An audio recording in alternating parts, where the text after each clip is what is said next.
Okay, ఈరోజు మనం మాతృభాషా దినోత్సవం మరియు జాతీయ క్రీడా దినోత్సవాన్ని ఉమ్మడిగా జరుపుకుంటున్నాం. విషయం ఏంటంటే ఈ కార్యక్రమాన్ని మనకు ఉన్నంతలో హట్టహాసంగా మనం ఓపెన్గా చేయాలనుకున్నాం. కానీ వాతావరణం అనుకూలించకపోవడం వలన కొద్దిమంది పిల్లలతో ఇక్కడ సమావేశమైనాం. ఈనాటి సభకి అధ్యక్షులైనటువంటి మన పాఠశాల సీనియర్ ఉపాధ్యాయులు శంకరరావు గారికి, అలాగే బ్రహ్మజీ సార్కి, అప్పు సార్ గారికి, అలాగే నా తోటి ఉపాధ్యాయులందరూ కూడా ఈ జాతీయ క్రీడా దినోత్సవ శుభాకాంక్షలు తెలియజేస్తున్నాను. ముఖ్యంగా పిల్లలు 2 నిమిషాలు, ఎందుకంటే తెలుగు మాస్టర్ చెప్పినటువంటి ఆ పద్యాలు విన్న తర్వాత మనకి ఎవరికైనా కాస్త కాన్సెప్ట్ దెబ్బతింటుంది. ఎందుకంటే ఆ తెలుగు భాష గొప్పతనం అలా ఉంటుంది. అయితే ఈ క్రీడా భాష ఎందుకు జరుపుకుంటున్నామంటే మనకు మేజర్ ధ్యాన్ చంద్, మీ పేరు ఎవరైనా ఉంటారు, ఈయన ఒక ఆర్మీ ఉద్యోగి.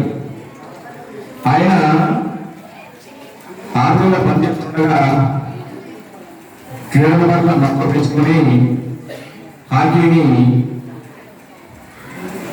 క్రీడాంశంగా ఆయన పెంచుకొని చాలా చక్కగా మంచి ప్రతిభని కనపరిచి మనకు 1988, 32, 36 ఈ 3 ఒలింపిక్స్ లోని మన భారతదేశానికి హ్యాట్రిక్ విజయాలు అందించడమే కాకుండా 3 బంగాళ పథకాలు సాధించారన్నమాట. ఆయన అంటే ఎంతో క్రీడా ప్రతిభ ఉంటే కానీ ఆ పని చేయడం చాలా కష్టం. అయితే అప్పటి జర్మన్ నియంత్రణటువంటి హిట్లర్ మాట్లాడినాడు, ఏమైనా జాన్సన్ గారు, మీరు మా దేశానికి వచ్చినట్లయితే మిమ్మల్ని కన్నడ బోధిస్తూ మా దేశంలో అత్యున్నతంగా చూసుకుంటాను, మీరు మా దేశ ప్రజలు ఉంటున్నారని అడుగుతారు. అయితే ఆయన ఏమన్నారు తెలుసా, నా దేశం భారతదేశం చాలా గొప్పది, నాకు అన్ని విధాల సహాయం చేసినటువంటి నా దేశానికి ఎప్పుడు ద్రోహం చేయను, నేను నా దేశంలో కొనసాగుతానని గట్టిగా నికాసం చెప్పినటువంటి గొప్ప దేశభక్తుడు మన మేజర్ ధ్యాన్ చంద్. అయితే మన భారత ప్రభుత్వము ఆయన యొక్క క్రీడా సేవలకు గుర్తింపులను మనం ఆగస్టు 29వ తేదీన ఒక జాతీయ క్రీడా దినోత్సవంగా జరుపుకుంటూ వస్తున్నాం.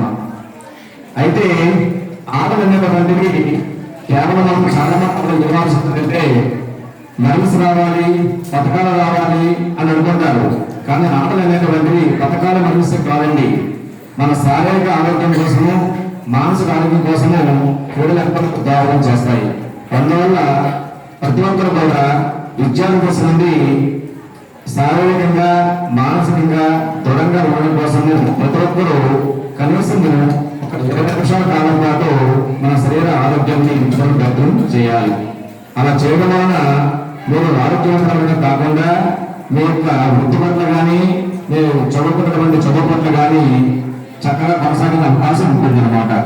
కాబట్టి ప్రతి ఒక్కరు కూడా బద్దకం అనుకోకుండా మరి అందరూ కూడా ఈ క్రీడల పట్ల మీరు అవగాహన పెంచుకొని మరి మీరు ఆరోగ్యంగా ఉంటారని, అందుకు అవేర్నెస్ గా ఈ క్రీడా వ్యవస్థ జరుపుకోవడం ప్రధాన ఉద్దేశం అన్నమాట.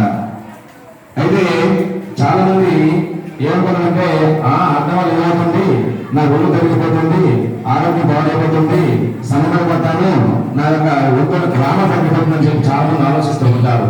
ఇది తప్పు. మన 2020లో మనకి కరోనా వచ్చినప్పుడు ఆరోగ్యం పట్ల ఎంతమంది అవగాహన పెరిగిందని తెలిసే ఉండాలి. ఆరోగ్యం లేకపోవడం వల్ల చాలా మంది చనిపోవడం జరిగింది. ఎందుకని వాళ్ళ శరీరంలో మరి ఇమ్యూనిటీ పవర్ లేకపోవడం వల్ల. ఇమ్యూనిటీ ఎక్కడ వస్తుంది? ఆటల వల్ల. అందువల్ల ప్రతి ఒక్కరు కూడా మనం ఆటలు ప్రయత్నం చేయాలి. ఆరోగ్యం ఉండడం కోసం యోగా, మెడిటేషన్, ఆటలు, ఆ తర్వాత వార్మింగ్ ఎక్సర్సైజ్ రెండింటినీ చేసి ఆరోగ్యంలో ఉండి భారత మంచి సమాజం నిర్మిస్తానని ఆశిస్తూ ఇంతతో నేను ముగిస్తున్నాను.